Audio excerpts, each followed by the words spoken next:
আসসালামু আলাইকুম রহমতুল্লাহি ওবরাকাতুহ। আজ 29 নভেম্বর 2020 খ্রিস্টাব্দ। আমি ফরহাদ আজকে হাজির হয়েছি class 6 English for today lesson 2 congratulations well done পাঠ্য বই থেকে এ। তো পাঠে প্রবেশের পূর্বে আমি প্রতিদিনই ভার্ব দেখিয়ে থাকি, তো আজকেও তার ব্যতিক্রম হচ্ছে না, আজকেও দেখাচ্ছি। প্রথমে একটা ভার্ব আছে GOT, গট। এটা ছিল present form get, get got gotten, GOTTEN, gotten. এরপরে আছে হ্যাভ, এটা আমি বারবার বেশ কবার দেখিয়েছি। হ্যাভ এটা হবে হ্যাড, পাস্ট পার্টিসিপলও হ্যাড। এরপরে আছে call, call CALL, call present form CALLED, called CALLED, called past participle. এরপরে আছে care CARE, care present form CARED, care, আবার CARED, কেয়ার পাস্ট পার্টিসিপল। এরপরে আছে কাম, কামটা আমি দেখিয়েছি, এটা জানি অনেকে, কাম কেম, আবার পাস্ট পার্টিসিপলেও কাম হবে, কাম কেম কাম। এরপরে আছে লুক, LOOK, লুক। এরপর LOOKED, লুকড। এরপর আবার LOOKED, লুক, লুকড, লুকড। তাহলে খেয়াল করি। এরপরে আছে বিন, বিনটা বি ওয়াজ বিন, বিন প্রেজেন্ট পাস্ট পার্টিসিপল।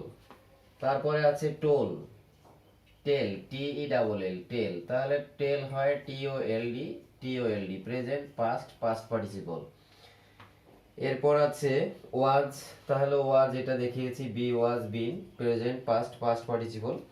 এরপর আছে টেক, TAK, টেক, তাহলে এটা হবে পাস্ট ফর্ম টু, তারপরে পাস্ট পার্টিসিপল টেকেন। টেন্স যখন পড়ি বা বাক্য যখন গঠন করি, এই ভার্বের যে ত্রিরূপ এটা অবশ্যই দরকার। তারপর আছে ডু, ডু, এটা পাস্ট ফর্ম DID, ডিড, আর past participle done, DONE, done. এরপরে আছে যেটা মানে এখনো দেখাইনি মনে হয়, এখানে শব্দটা দেওয়া আছে ওন, তাহলে প্রেজেন্ট ফর্ম কি হবে? Win, won present past participle. তো আরো আছে একটা ক্যান, তাহলে ক্যান হয় কুড, ওটা ব্যাপার না। তো এই শব্দ দেখানো মানে আমার দৃষ্টিতে এই কটাই আছে। এরপরে খেয়াল করি, আর যদি তোমাদের দৃষ্টিতে পড়ে আরো, তাহলে সে কমেন্টে জানাবে, আমি দিয়ে দেব উত্তর। আর যদি তোমরা নিজেরা শিখে নাও তাহলে ভালো। তো পাঠে চলে যাচ্ছি। এটা হলো মূলত নাম্বার পাঠ্য বইয়ের। We often use some routine experience in our everyday conversations. Read the following conversation and see some of the different ways in which we can respond to a good or bad news. আমরা আমাদের প্রাত্যহিক কথোপকথনে প্রায়ই কিছু নিয়ম মাফিক অভিব্যক্তি ব্যবহার করে থাকি। নিম্নলিখিত কথোপকথনগুলো পড়ো এবং লক্ষ্য করো কিছু ভিন্ন পন্থা, যাতে আমরা ভালো বা খারাপ খবরে সাড়া দিতে পারি। তাহলে এরপরের অংশটার যে বাংলাটা বলে দিই আগে। বিথির বড় ভাই বাবুল ঢাকার একটি কলেজে যায়। বিথি ও তার পিতামাতা টাঙ্গাইল জেলার এক ছোট শহরে বাস করে। বাবুল টেলিফোনে তার সাথে কথা বলছে। কি বলছে? বাবুল বলছে হ্যালো ড্যাড, ওহে বাবা, শুরু হচ্ছে, বা এই যে বাবা। Babul how are you, Babul তুমি কেমন আছো?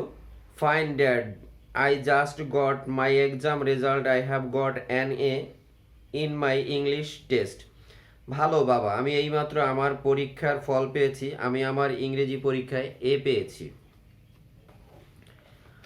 Well done son, I am so proud of you. সাবাস বেটা, আমি তোমাকে নিয়ে খুবই গর্বিত। Thanks dad, by the way I have to go now, I will call you again. ধন্যবাদ বাবা, যা হোক আমাকে এখন যেতে হবে, আমি আপনাকে আবার ফোন করব। আমরা কিন্তু ফোন দেব বলি, ফোন দেব শব্দটা ব্যবহার করা যাবে না, ফোন করব হবে। Bye son, take care. বিদায় পুত্র, যত্ন নিও। You too dad, bye. বাবা আপনিও যত্ন নেবেন, বিদায়। পরের অংশটা দেখি 2। এটা বাংলাটা বলে দিই। রাহুল একজন ভালো গায়ক, সে লোকসঙ্গীত গাইতে পছন্দ করে এবং তরুণ প্রজন্মের কাছে খুবই জনপ্রিয়। তার নতুন অ্যালবাম সবেমাত্র বেরিয়েছে। অ্যালবাম মানে গানের যে আমরা সিডি বলি, ওইটা album. Hello Rahul, you look very happy today. ওহে রাহুল, তোমাকে আজ খুব আনন্দিত দেখাচ্ছে। আই অ্যাম হ্যাপি, রাহুল বলছে I am happy. I just hear that my new album of Lalon songs has been a hit. আমি খুশি, আমি মাত্রই শুনলাম যে আমার লালন সঙ্গীতের নতুন অ্যালবামটি বিপুল জনপ্রিয়তা পেয়েছে। ও গ্রেট, কনগ্রাচুলেশনস। নিনা বলছে ও গ্রেট, কনগ্রাচুলেশনস। ও দারুণ, অভিনন্দন। Thanks Nina, I can tell you now you how happy I am. ধন্যবাদ নিনা, আমি তোমাকে বলে বোঝাতে পারবো না আমি কত খুশি। নাম্বার 3। মঞ্জুর রাজবাড়ী একটি সরকারি উচ্চ বিদ্যালয়ের 6ষ্ঠ শ্রেণীর ছাত্র। সম্প্রতি আমাদের স্বাধীনতা দিবস উপলক্ষে সেখানে একটি আন্তঃবিদ্যালয় রচনা প্রতিযোগিতার আয়োজন করা হয়েছিল। মঞ্জুর অংশগ্রহণ করেছিল এবং একটি পুরস্কার পেয়েছিল। সেটার কথোপকথন। Raj: hello Manjur, what's the matter, you look excited. Raj বলছে, ওহে মঞ্জুর, কি ব্যাপার, তোমাকে উত্তেজিত দেখাচ্ছে। বা বলা যায়, এই যে মঞ্জুর, কি ব্যাপার, তোমাকে উত্তেজিত দেখাচ্ছে। মঞ্জুর বলছে, you remember the competition I took part. আমার অংশগ্রহণ করা প্রতিযোগিতাটির কথা তোমার মনে আছে? Yes I do, what happened. হ্যাঁ মনে আছে, কি হয়েছিল? I am happy that I have won the competition. In fact, I have won the first prize.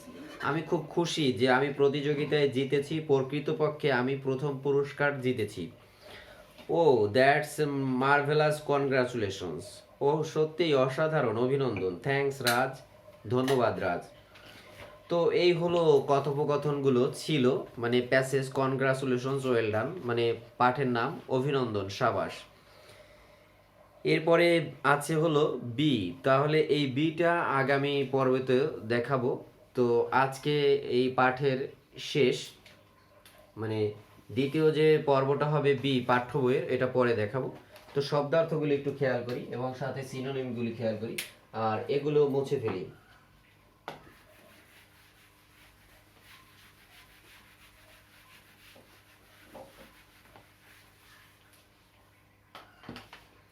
Fine অর্থ হলো চমৎকার বা সুন্দর, তাহলে সুন্দর। ডেলিকেট দেওয়া যায়, আচ্ছা নাইস ওয়েল, সোজা সোজাটা জানি, nice well, WELL, nice well. Good, GOOD, good. তারপরে আরো দেওয়া যায় ডেলিকেট, এলিগ্যান্ট, এটা adjective, ADJ, adjective.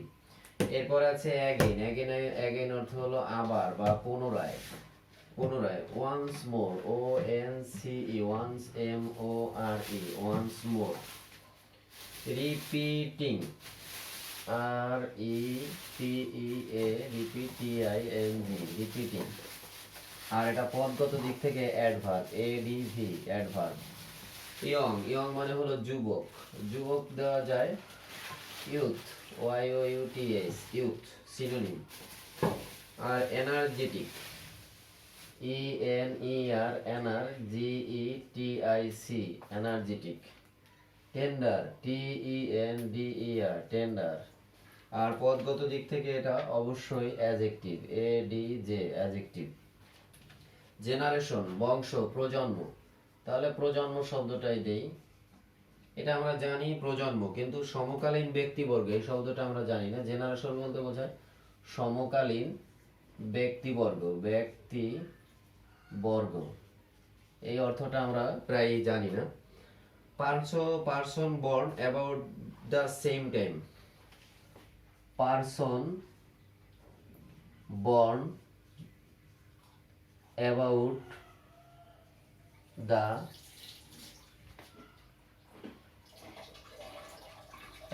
The same time, এটা হলো মানে সিনোনিম বলতে এই জেনারেশন বলতে যা বোঝায়, আর এটা হলো পদগত দিক থেকে নাউন। এরপরে নিউ মানে হলো নতুন, novelty, NOVELTY, novelty. Fresh, FRESH, fresh. এরপরে দেওয়া যায় intake, recent, TAKE, intake. Recent দেওয়া যায়, এটা অ্যাডজেক্টিভ, পার্ট অফ স্পিচ দিক থেকে। তারপরে জাস্ট মানে ঠিক, জাস্ট বলতে বোঝায় অর্থ হলো ঠিক।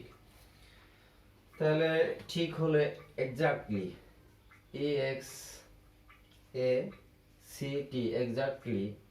সিম্পলি, SIMPLY, সিম্পলি, এটা অ্যাডভার্ব, ADV, অ্যাডভার্ব। এরপরে আছে লুক অ্যাট, নজর দেওয়া, লুক অ্যাট, নজর দেওয়া বা দৃষ্টি দেওয়া, লক্ষ্য করা একই।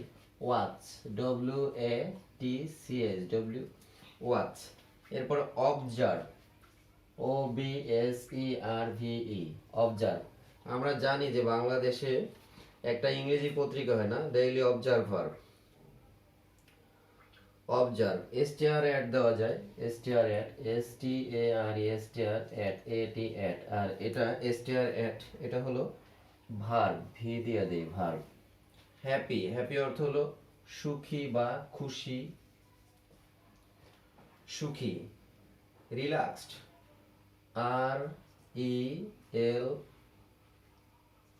RELAXED, relaxed. ডিলাইটফুল দেওয়া যায়, DELIGHT, ডিলাইট, FUL, ডিলাইটফুল। এটা হলো অ্যাডজেক্টিভ, ADJ, অ্যাডজেক্টিভ। স্টুডেন্ট অর্থ হলো ছাত্র বা শিক্ষানবিশ। তো ছাত্র সবাই জানি, শিক্ষানবিশ শব্দটার সাথে পরিচিত খুব কম, শিক্ষানবিশ, এর জন্য এটা দিলাম, শিক্ষানবিশ। পিউপিল মানে শিষ্য। ট্রেইনি মানে শিক্ষার্থী, TRAINEE, ট্রেইনি, শিক্ষার্থী। আর এটা হলো পার্ট অফ স্পিচের দিক থেকে নাউন। এক্সাইটেড, আনন্দিত। আমরা উত্তেজিত শব্দটাই বেশি জানি, এক্সাইটেড মানে উত্তেজিত। তাহলে ইনসিটেড, উত্তেজিত, উৎফুল্ল। প্রভোক্ট, PROVOKED, প্রভোক্ট। তাহলে প্রভোক্ট, আর এটা পদগত দিক থেকে হচ্ছে অ্যাডজেক্টিভ, ADJ, অ্যাডজেক্টিভ। তো এই শব্দগুলো, আরো কিছু শব্দ এই পাঠের মধ্যে আছে, একটু খেয়াল করি। উপর দিক থেকে মুছে ফেলছি কয়েকটা।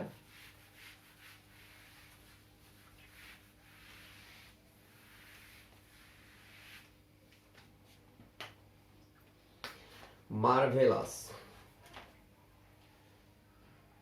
MARVELOUS,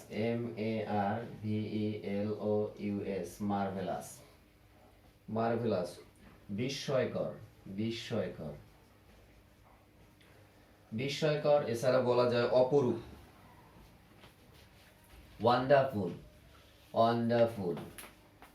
ওয়ান্ডারফুল, চমৎকার, বিস্ময়কর, অপরূপ। অর্ডিনারি।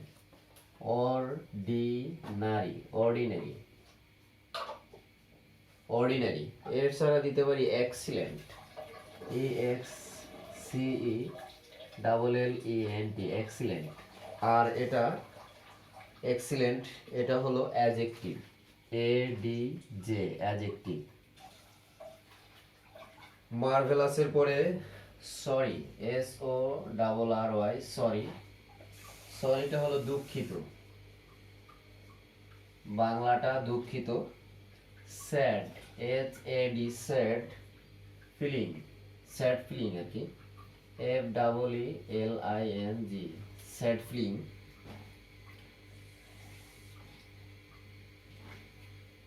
স্যাড একটা, ফিলিং রিগ্রেট, REGRET, রিগ্রেট। এটা আর একটা paint, PAINED, paint.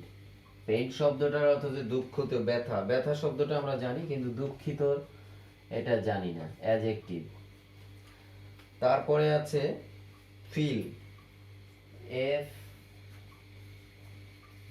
FEEL, feel. Feel অর্থ হলো অনুভব করা, অনুভব করা,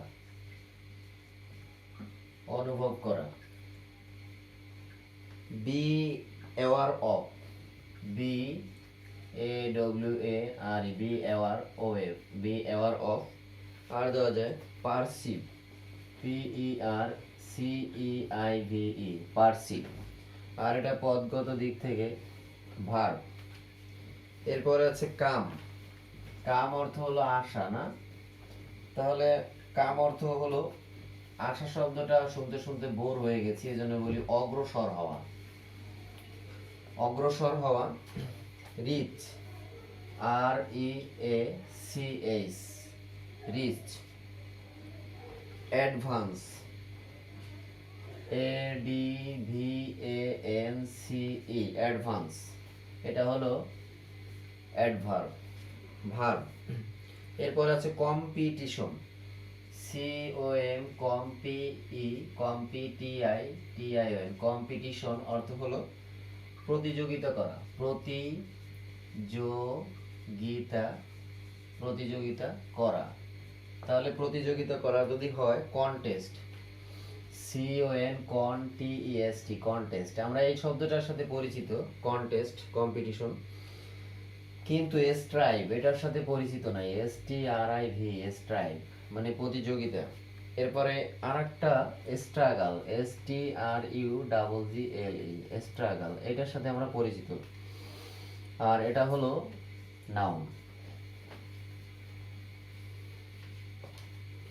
তো এই ছিল এই পাঠের, মানে কনগ্রাচুলেশনস, ওয়েল ডান, এটার এ শব্দার্থ এই পর্যন্ত ছিল। আর এই ছিল আলোচনা। বাকি যে পর্বটি মানে বি আছে, যে আলোচনা কথোপকথনটা আছে, এটা অন্যদিন নিয়ে আসবো। সেই পর্যন্ত তোমাদের শুভকামনায় আজকে এখানে বিদায় নিচ্ছি। আল্লাহ হাফেজ।